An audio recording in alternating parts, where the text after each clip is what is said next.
and he's going to house it. It's amazing. Absolutely amazing.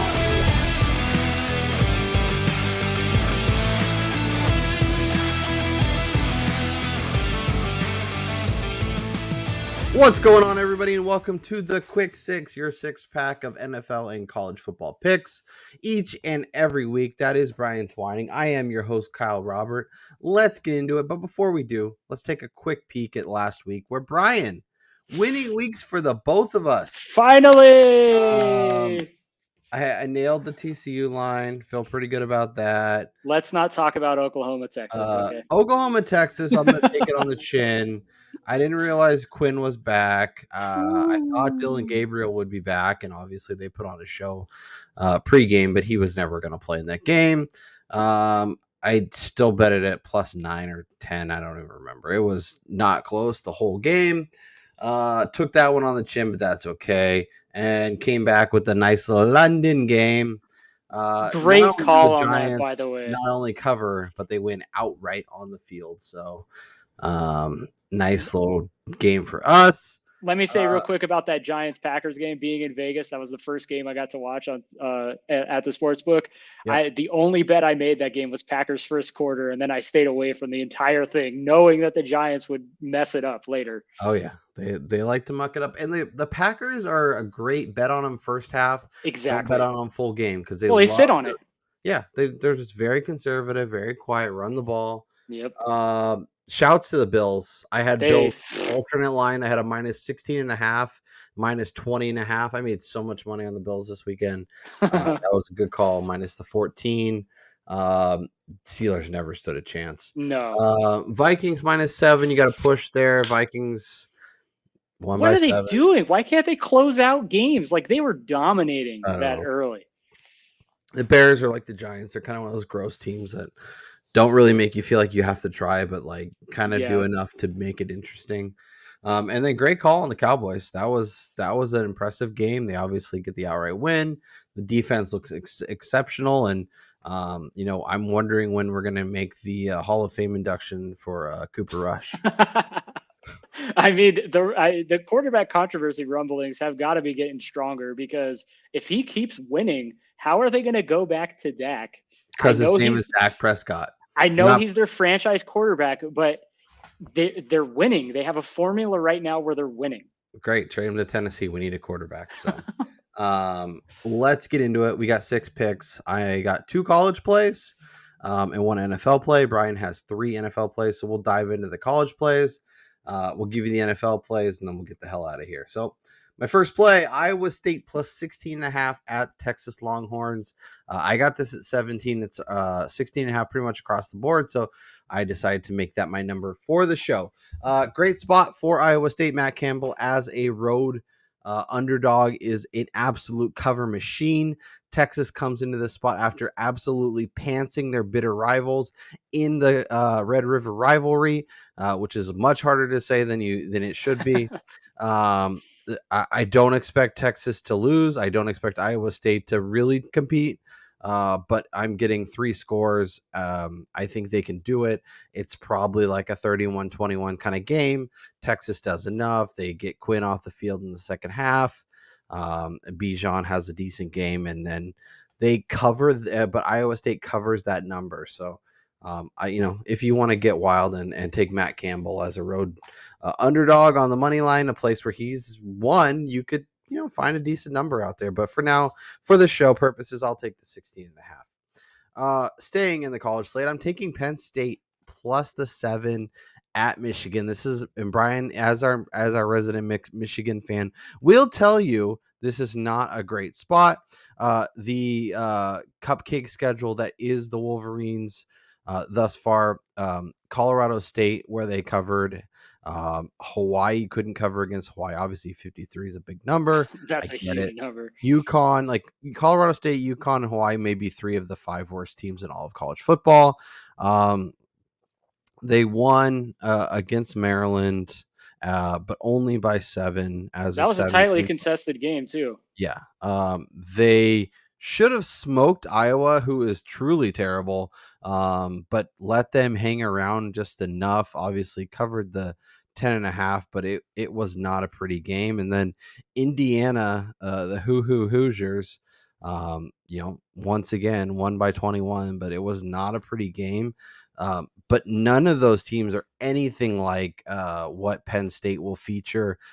Run the ball. Obviously, fifth-year Sean Clifford is terrifying, as he is not good, but I think can do enough in this game. And I think the experience of going to Auburn and obviously kicking the crap out of Auburn is going to be good for this team as they go to Ann Arbor and face their toughest foe of the season. I think Michigan probably gets the win here. And when they match up with Ohio State, is still undefeated, but I think Penn State keeps this game close. I think it's a field goal-ish game, 23-24, three or 4 point lead, like 21-24, 23-27, something like that. Harbaugh is going to keep it close to the vest to secure that win. A lot of running the ball, a lot of good defense, and a lot of JJ McCarthy handoffs, because I don't know that Harbaugh trusts him yet. And two, you also have to factor in the revenge factor here, knowing that Penn State lost on a last 2-minute drive by Michigan with Eric All taking a short little over route and stiff arming people to the end zone to take home the win. So, I mean, you got Sean Clifford, very veteran quarterback, coming into a game that he's not going to be phased at all by the crowd. So, imagine the stories he'll get to tell his grandkids after the game. Let's move on to Sunday. We got 4 plays for you. We'll start in the NFL. We'll start with an under as the New England Patriots at Cleveland Browns. Patriots locked up a nice under for me a week ago. Brian, you are going back to the well with them, and I think it makes a lot of sense. Yeah, people are going to look at the Browns and Chargers game and be like, oh my God, the Browns offense is incredible, but the Chargers run defense is absolutely atrocious. It has been for freaking a decade. Yep. The Patriots finally kind of showed what they're capable of doing when they can game plan against a team that is, the default of offensive weapons. And yeah, Cleveland, they got Nick Chubb and Kareem Hunt, but I mean, outside of Amari Cooper, even Donovan Peoples-Jones, he's still a limited receiver running a very small route tree. And Bill Belichick is the master at shutting down teams that have a very funneled offensive scheme, which is what Cleveland has. I think this is more of in the 30s, maybe a 34-point game. This is 17-13. So I'm smashing the under here, probably to about 42. And then I would probably stay away and look at a money line play on either side. Yeah, I think that makes a lot of sense. I think both teams want to run the ball. I think obviously Ramondre last week looked amazing. Browns want to run the ball. And as much as Jacoby Brissett has shown us this year, this is still a team that wants to run the ball.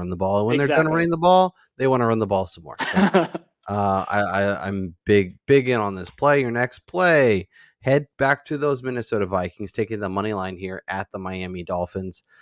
Minus 175 is a little heavy price to pay, but I think definitely the right side.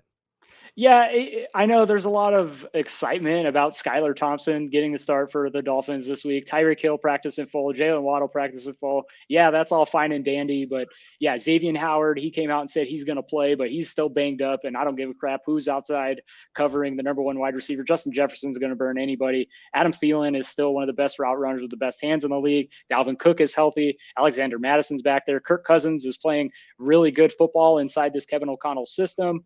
Minnesota should have ran away with that game against the Bears, who are clearly a little bit better than what we think. I know they're a dumpster fire, but they give teams a lot of problems. Miami has some health issues.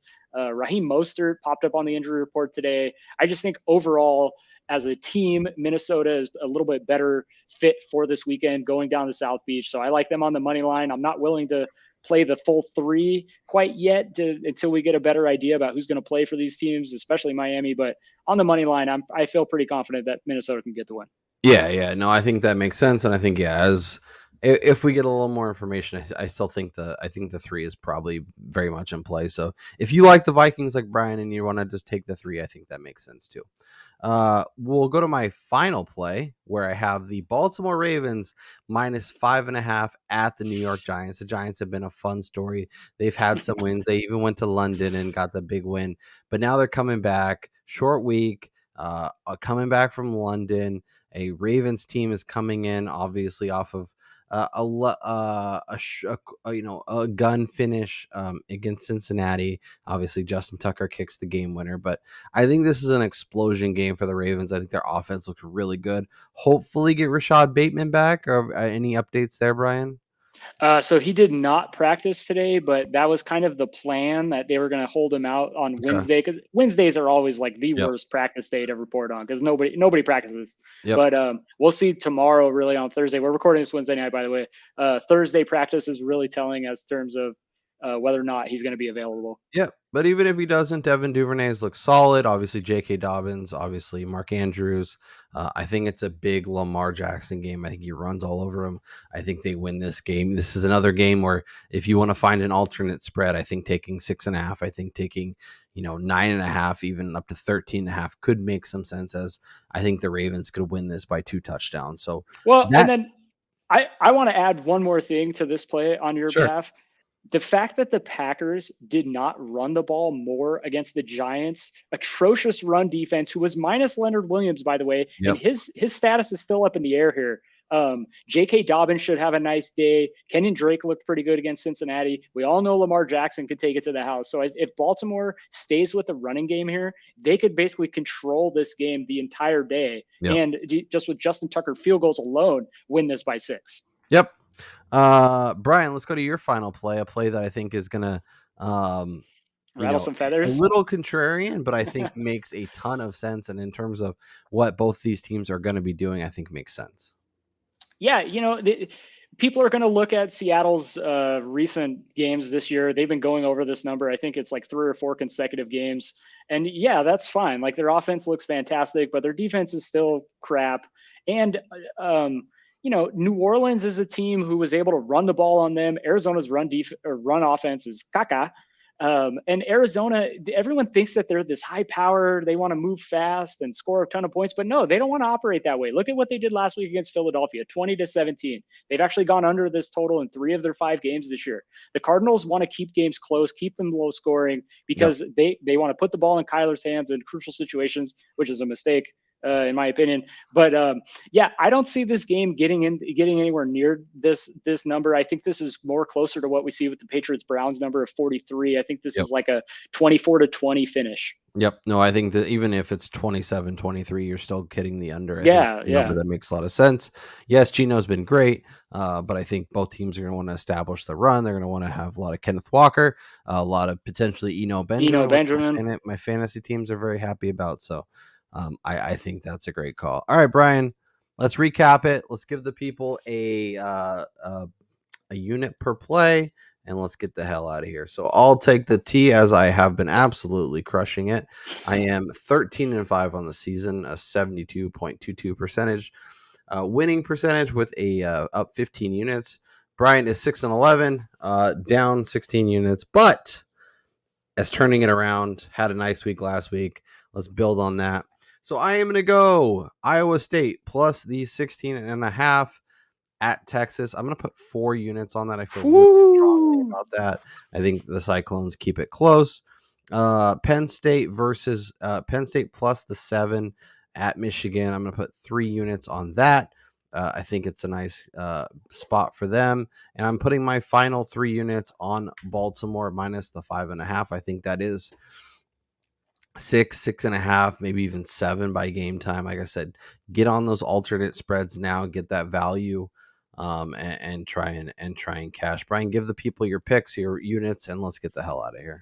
Yeah, so for my first NFL bet, I got the Patriots at the Browns under 43.5 over at Caesars at minus 110. I'm going to go a 3-unit play on that. I feel pretty strongly that this is going to be an ugly ground attack game from both sides. My second play is Minnesota Vikings money line at the Miami Dolphins. The Dolphins have been fun this year.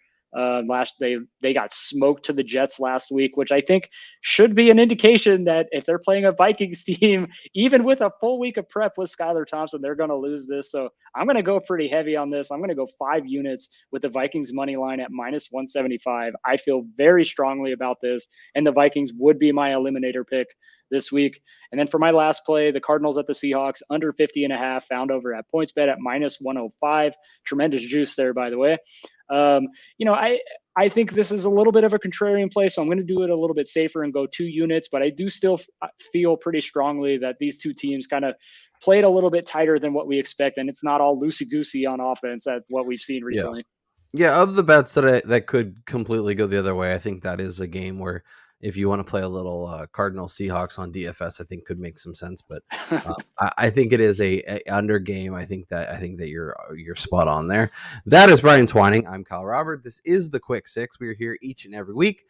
Enjoy your weekend. Let's win some bets, and we'll talk to you guys next week.